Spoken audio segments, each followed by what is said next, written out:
discrepancies that on the paper show that the letter was forged.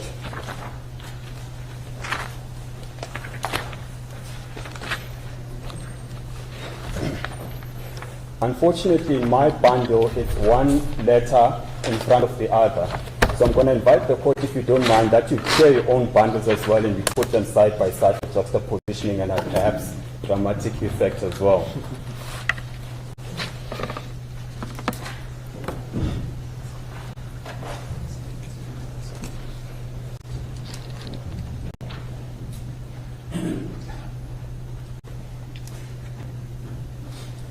If the court is with me, I'll proceed. The letter that appears on page 62 is the forged letter. It's the letter that was sent by Ms. Zuma to the IEC. It is dated 9 April. The letter on page 63 is a letter that was in fact written by Mr. Khumalo, directing the IEC to have the face of Mr. Zuma on the ballot paper and to have him as a presidential candidate and nothing more. Both these letters are written on the same day, and that is crucial for reasons I'll show shortly.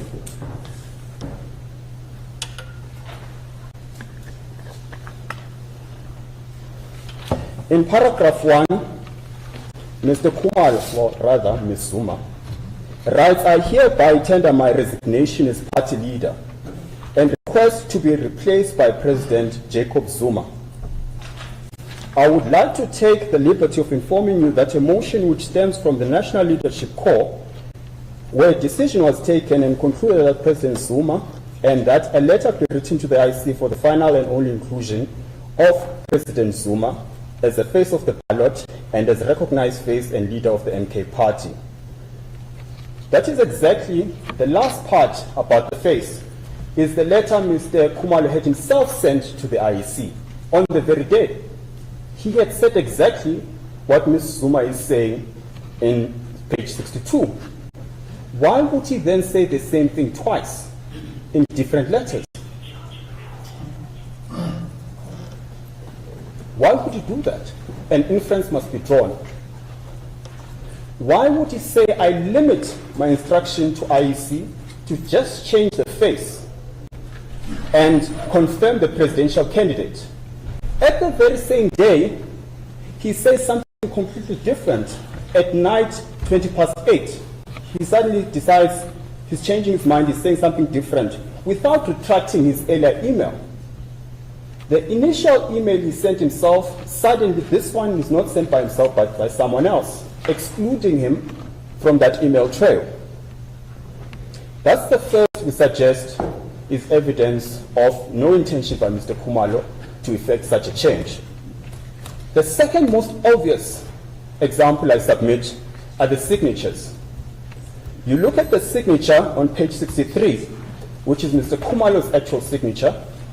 You look at the signature on page 62, which we suggest is Ms. Zuma's signature. They are worlds apart.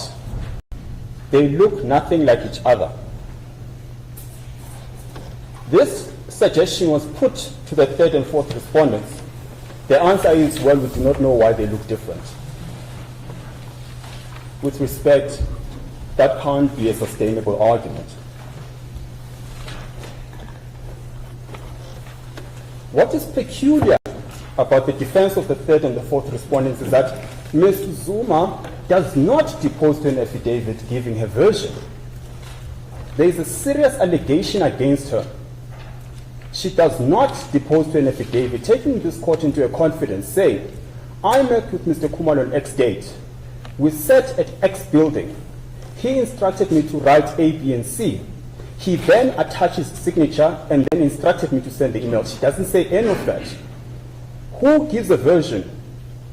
Their attorney. He has no personal facts, personal knowledge of the facts.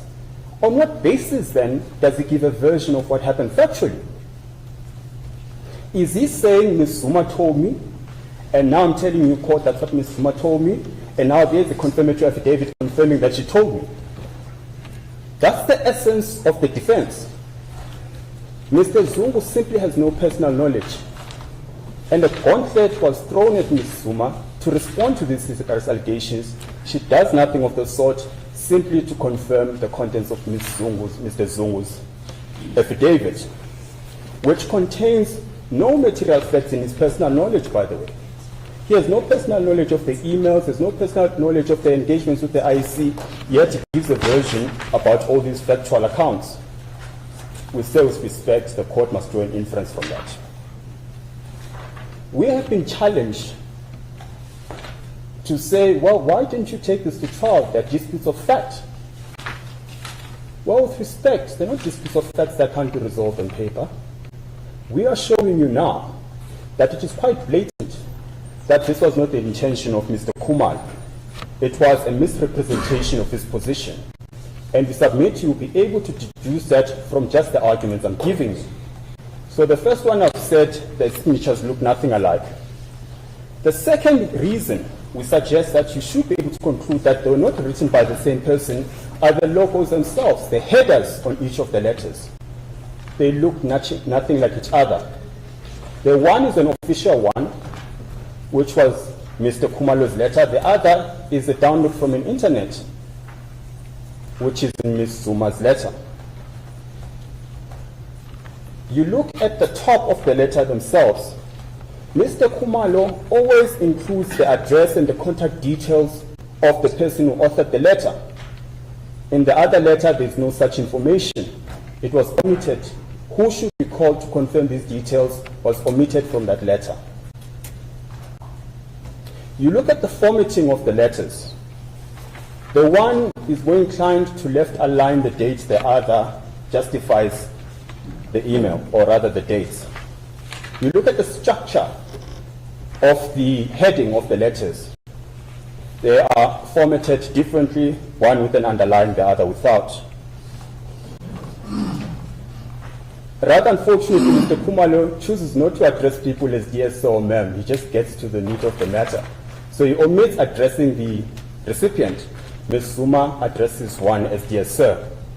Ms. Zuma puts bullets in the paragraphs, Mr. Khumalo does not. And then finally, the signature block are also different. What we're suggesting to you is these cannot be letters written by the same person.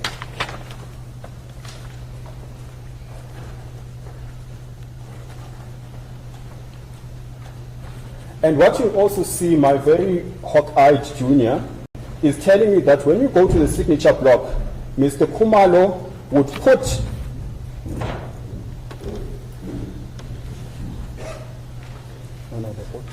if I could turn my back on the court, sorry, I'm just trying to understand what he's telling me. My apologies. Oh, of course.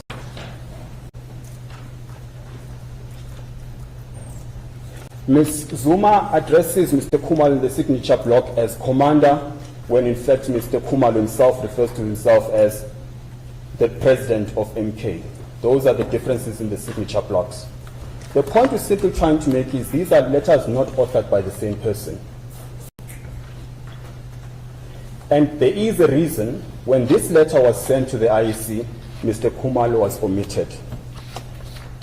We then say, on the basis of the entirety of this evidence, you must reach a conclusion on the Plascon Evans rule that our version is not so far-fetched or untenable that a mere denial, not even by Ms. Zuma but by her attorney, should suffice as a defense. We respectfully submit. If I could then conclude on this aspect by saying this.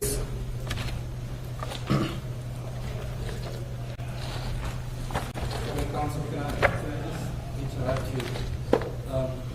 If you apply the Plascon Evans rule, it should in fact be that the respondent's version is not so far-fetched, not the way that you put it now. That was the intention of my submission. The Plascon Evans rule is that if you put up a version which on the balance of probabilities negates the other, which version must not be so far-fetched or untenable such that you cannot find in favor of the person arguing the point, then the applicant must win. I see.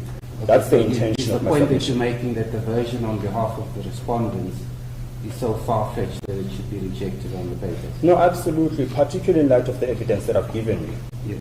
Okay. One, the fact that Ms. Zuma refuses to take this court into her confidence and tell you what actually happened. Two, the fact that the letters look different. Three, the fact that she omitted Mr. Khumalo in the email trail purporting his resignation. I get your point. Thanks, Tom. As a court pleases. I thought you had a question for me, my lady. No, I actually thought this sounds like a JSC interview because I remember this issue. The correct formulation of the plus and evens rule coming up in that forum. Well, needless to say, my initial answer would have rendered me unemployed as a judge, I suppose. Thank you for coming to my aid.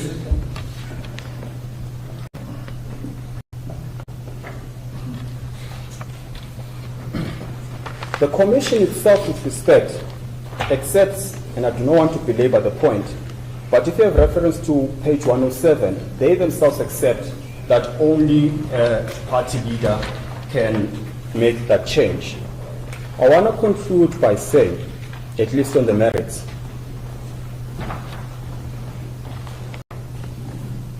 oh yes, there's an argument that, well, Ms. Zuma Sambudla had authorization to effect changes on part of the MK party.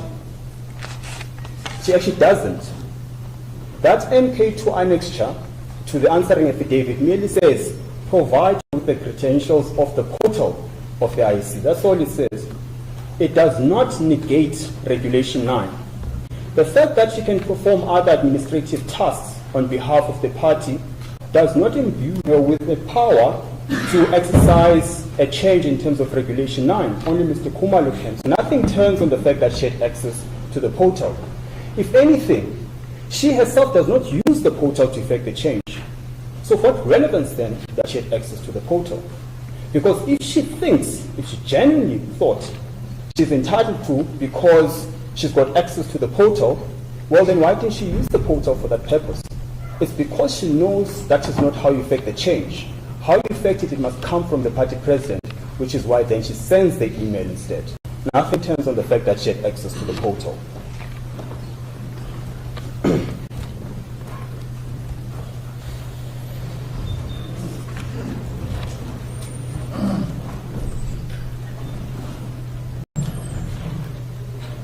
I'm just trying to skip through the arguments because I would have dealt with them, and I'm pretty sure the court has satisfied itself, at least read the paper, so I do not want to belabor the points.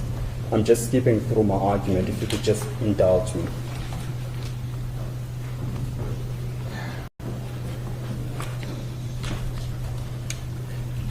Now, there's a claim that, of course, Mr. Khumalo knows that Mr. Zuma is the president, and he's chosen him as the president. And reference is made to a speech that he made after the 9th of April, which is purportedly when he resigned, where he calls Mr. Zuma our president. We do not dispute that he called him that. But what we are not being told is that that is what he's always called him, even before 9 April. So if you go to our replying affidavit, what you find there is evidence, video footage, pre-9 April, where Mr. Khumalo calls Mr. Zuma our president. He has consistently called him that. So there's no magic to him calling him Mr. President after the 9th of April. In any event, it is common, and I'll ask the court to take judicial notice, and if Mr. Mpofu objects, then I do not want to take the point further. But it is common for former presidents to be referred to as president. Nothing turns on it. I see Mr. Mpofu wants to object. I struck that off the roll. No, I don't. I just wanted to say that I won't object to the evidence from the bar. Otherwise, I would have done so half an hour ago. I think it is only fair to then struck off the roll. I do not persist with that argument. Safe to say, in the replying affidavit, there is evidence that he's always called him, even pre-9 April, Mr. President or my president. And he explains this because what they argue in the answering affidavit is that he called him the president, but they isolate him calling the president outside of the context what Mr. Khumalo is actually saying. If you have reference to what Mr. Khumalo is actually saying, which is in the answering affidavit itself, he says, we have appointed Mr. Zuma as our face. We have appointed him as our presidential candidate. It's in that context he calls him president, because he's a presidential candidate of MK. That is what he says in that very excerpt that has been provided in the answering affidavit. It's within that context that he calls him the president. And then it is suggested, and I will not read that paragraph, but it's very important to read within its context when you make your decision, that at every turn he says president, it's in reference to the fact that we even wrote letters to the IEC saying, which is the letter I made reference to earlier, his actual letter, saying he can't be our presidential candidate and the face on the ballot. Now the point is taken where they say, well then why did he say 2 letters if he only wrote 1 letter? It must be that he's talking about the letter where he's saying face and presidential candidate. On the other hand, he must have been talking about appointing Mr. Zuma as president. So the argument goes. Well, no. What you will see at pages, the first one is page 63. You don't have to go there. That's the letter I made reference to now, where Mr. Khumalo himself says, and he sends the email to the IC saying, yes, Mr. Zuma must be the face and must be the presidential candidate. And then if you go to 118, there's a separate letter emailed by Ms. Duduzile Zuma saying the exact same thing, which, by the way, is different from the impugned letter. So in essence, there were 3 letters. The first you see at 63, which is what Mr. Khumalo wrote. The second is at 118, which is the email Ms. Duduzile Zuma wrote, which was just about changing the face and the logo. The third one, which you see at 62, is the third one, which is written by Ms. Zuma, which now changes the position and says, over and above the face, the logo, he's now president and Mr. Khumalo is resigning. So Mr. Khumalo is talking about the 2 letters he knew about. The one he sent himself, the one that was sent by Ms. Duduzile Zuma at 118, and now it turns out there was a third one that he knew nothing about. Those are the letters he was talking about. Finally, and I think I've exhausted this point,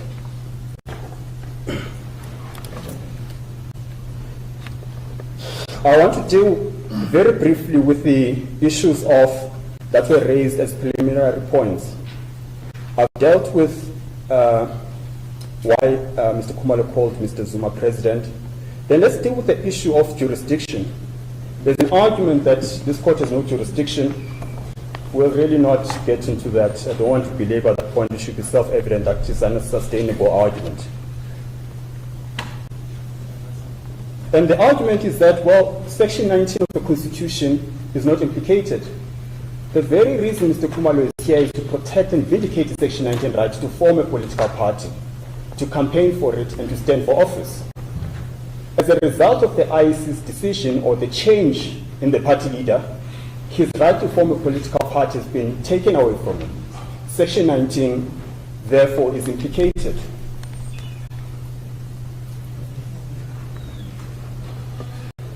Secondly, if you have regard to Section 20, sub 2, capital A of the Electoral Commission Act, it says this court has the power to decide matters, and I don't want to misrepresent the provision. Let me read it verbatim.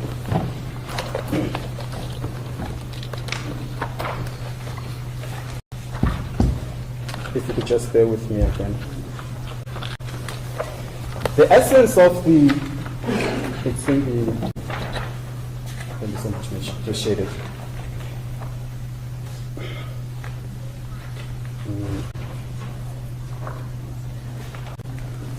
It says, the electoral court, being this court, may hear and determine any dispute relating to membership, leadership, constitution, or founding instruments of a registered party.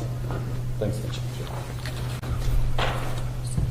And it obviously appears at 106 as well, which is a provision I was looking for, the page I was looking for. That provision is in page 106 of the bundle. Then let me deal with the question, and of course this court has powers in terms of 172(1)(b) of the Constitution. Insofar as loci standi is concerned, there's an allegation that Mr. Khumalo does not have loci standi to bring this application. Well, then who does with respect? The basis of the argument is that he has since been expelled by MK, therefore he has no basis to bring this application. He's not bringing this application on behalf of MK. He's bringing it in his personal capacity to vindicate his Section 19 rights. If not him, then who else can bring this application?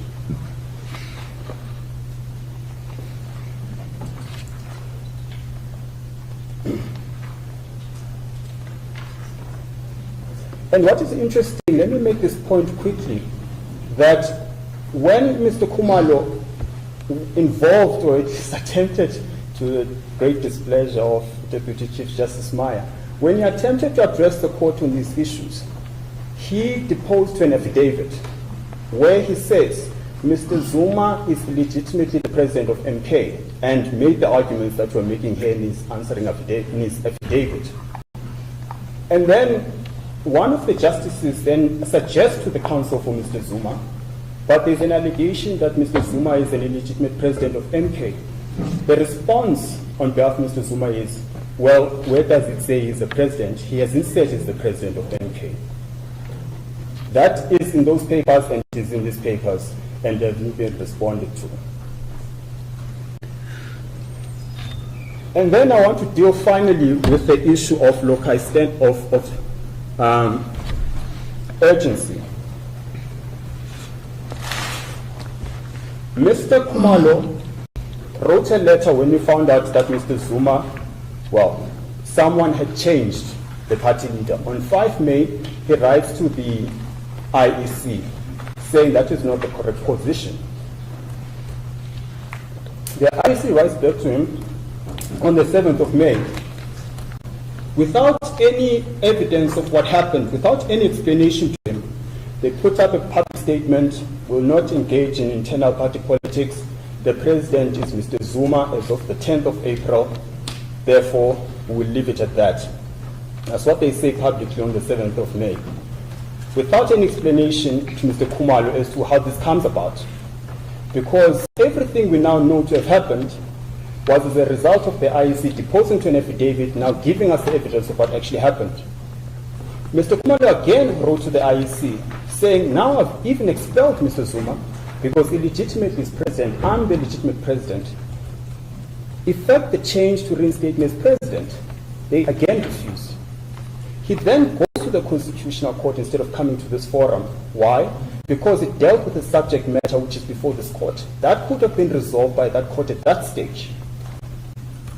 Because he brought the same, it is convenient and it was proper that he does not deal with this matter in piecemeal fashion. It was convenient for him to be part of those proceedings. But fortunately, unfortunately, Mr. Zuma did not take the point further, safe to say I've never claimed to be president. And I suppose that's the reason why there was no resolution to it. But ultimately, he took that step, rightfully or wrongly, to go to the Constitutional Court. When that does not give him any joy, he then applies to this court. And this matter was said to be, well, according to the notice of motion that was issued by Mr. Khumalo, it ought to have been heard at least 2 weeks prior to the elections. And then there is no timeous response by Mr. Zuma and the other respondents by the due date of the answering affidavit as per the notice. Despite that lateness, the registrar of this court writes to Mr. Zuma to file an answer by X date and X time. He does not respond, even by correspondence, to explain why he will not be able to. He does not comply with that directive itself. Time lapses, then eventually an answering affidavit comes. It comes at a time when there's a directive from this court saying, file heads of argument. And the legal team is in the course of dealing with those heads of argument that the answering affidavit comes. And then this court, or rather Mr. Khumalo, writes to the registrar saying we do not know what the court makes of Mr. Zuma's answering affidavit, which is late in terms of the notice, which disregards or at least does not comply with the directive of this court. are we to reply to the answering affidavit? There's no response from the registrar. Time then lapses. Then last week, the registrar writes to us saying, well, the matter is going to sit on Friday. Despite his respect, and I'm not suggesting, maybe let me not even go there. The point is, then there was this directive that we will be in court sitting last Friday. I then caused my attorney to inform the court and evidence that I had an examination which had been preset as of early this year. There's no response to it. And then there's a directive from this court saying, well, if you are not here, we will hear, or rather, if you are not here, come and argue substantively for a postponement, which then causes us to tender costs because I would not be available. That explains the time left to where we are. With respect, we also submit that this is a court that is imbued with 172 powers. The consequence of a technicality, suppose we are wrong on this debate about the urgency. The consequence of you not applying with discretion to protect the Constitution is, one, if you are right, you'll be endorsing fraudulent conduct. Two, the consequence of us losing on urgency is to not vindicate the rights of Mr. Khumalo, who has formed a party to enjoy the rights that are attached to that Section 19 right. The third aspect of it will be endorsed with our respectful submission non-compliance with Regulation 9. And I think that's the sum total of my submissions. I do not know if I've got questions from the bench. If not, perhaps I could confer with my junior just to confirm if I've covered every aspect. As the court pleases. Imangazo yabaningi eyokuthi indodakazi kaJacob Zuma yakokotela iSignature kaJabulani Khumalo.